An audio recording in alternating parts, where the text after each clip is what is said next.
And I don't think the Irish are more, and I don't think talking about death and I think it's actually. Because we actually celebrate death, having lived in different places in the world. Yeah. So in Spain, for example, people pass and they're gone within 24 hours, 48 hours max. Yeah. And people can't understand what we do. But when you go through how we bury people, it sounds silly to say it's celebration, but it's reliving. I think it's so. It really. There's a beauty to it. There really is a beauty, and I talk about Spain. I had to get John home, his body, because that's where he was murdered. And I thought I'd never because I was going, get him out of here and get him. He's Irish. That's all I kept saying is he's Irish. My head wouldn't. And when we got home, and look, there's no words. But we had a wake. He was in his home. He was under the television.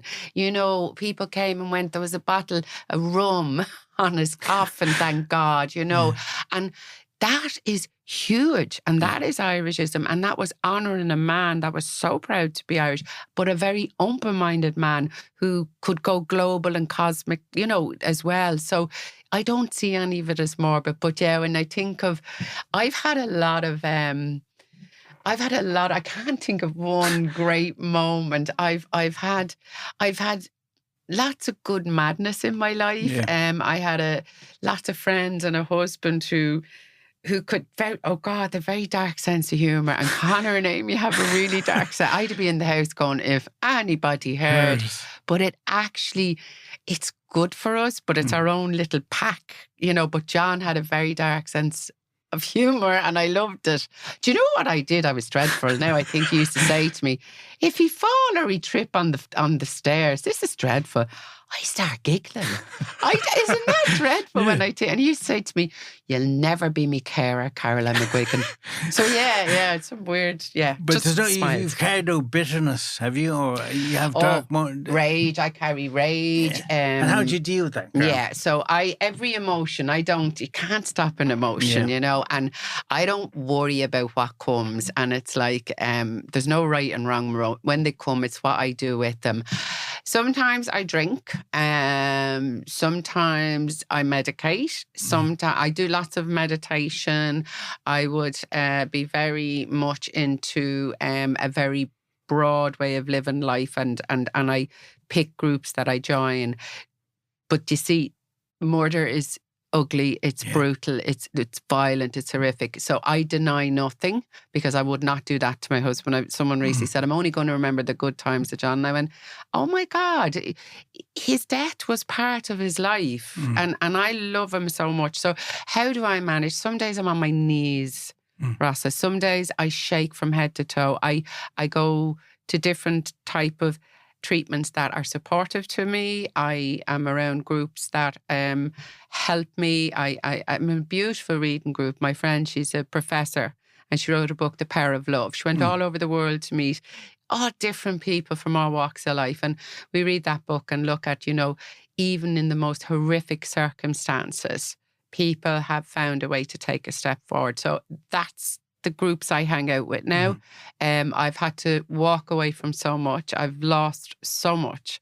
I've been stripped bare of so much. So how do I have good friends, beautiful friends who don't have agendas, who don't have an opinion. I have two beautiful children and their legacy. I see John in them, even though they're their own. But sometimes, Rossa, I really don't know. And that's when I say to life, I am so pissed off and I do not know how to take the next step. So you come up with the answer. And I literally will stand and go, I don't know what to do anymore. You stand still and wait? I do, and it comes. Yeah. Do you get that? Yeah, well, I have no problem with silence and waiting, and some people do. Terrifies And before even 10 seconds have passed, they have to fill it. And sometimes I feel in the silence, it sounds poetic, but sometimes in that gap of the silence, solutions do come. Couldn't agree more. I love stillness. Yeah. I love silence, and I would talk in the morning to my beautiful soul's gone ahead, and then I use a beautiful oracle card, and I'd say, what do I need to know now? And I have a meditation, and it's called Sip of the Divine, and I just say, okay, and it's imagery. And I just say, can you just help me? What do I need to know now? I find silence, and as a therapist, people are terrified. It's their thinking, it's I find silence beautiful. I find it terrifying. It's probably one of the most resourceful places since John was taken from us that I go to, because you can't get much darker than being with your husband when he's been brutally murdered. So I get great. And that's the way it was with Delphine. You were there. Horrific, yeah, absolutely horrific, absolutely. And brutal. how do you retribution? How do you reconcile that? Can you? You see, no, for what? I mean, seriously, for me, it's like in the horrific brutality and what we've had to experience, even on the night, my friends, and I sat. My husband bled to death, and I sat. Now the man who had murdered him was nearby. I didn't know that, but he looked at me as he left this earth. So I'm going to go into the beauty of it in the most horrific, because the man who, with bottles from behind, brutally murdered my husband. So John got out, and the paramedic said, "We don't know how he got back to you." I said, "My husband could move mountains." So he was on the floor, and the screaming, it all stopped.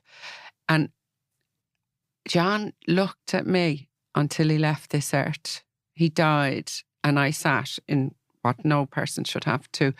But I was with him, and as Amy and Connor said, "Ma'am, what you had to experience," and our two friends who read aside, they said, "But if Dad had been in the toilet on his own, that would have killed us more." Yeah. So I was with my husband, having, as he died in the most horrific circumstances, but I know that absolutely has an impact on how I moved forward in life, for sure. In a funny way, it gives you strength. Absolutely. Yeah. He was with me.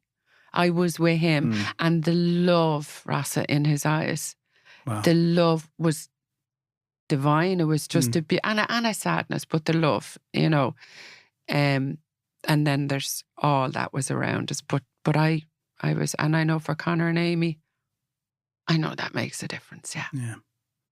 Well, that strength is important, isn't it, to go forward?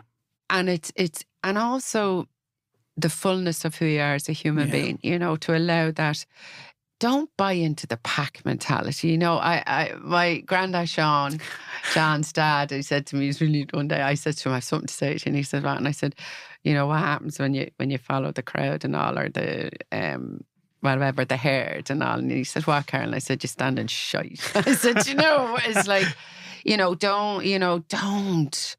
It's so, and as I said, I get to work with beautiful people now as a therapist, Rosa, and there's such similarity in what we fear, what we worry about. And it's like, be heroic, be brave, live the life as awful, and everybody is suffering. And I always think what Viktor Frankl said, everybody has their Auschwitz. And I agree with him. And it's like what me and you are saying, surround yourself with the right people, which will be brave, because you will need to say goodbye and you will need to say hello.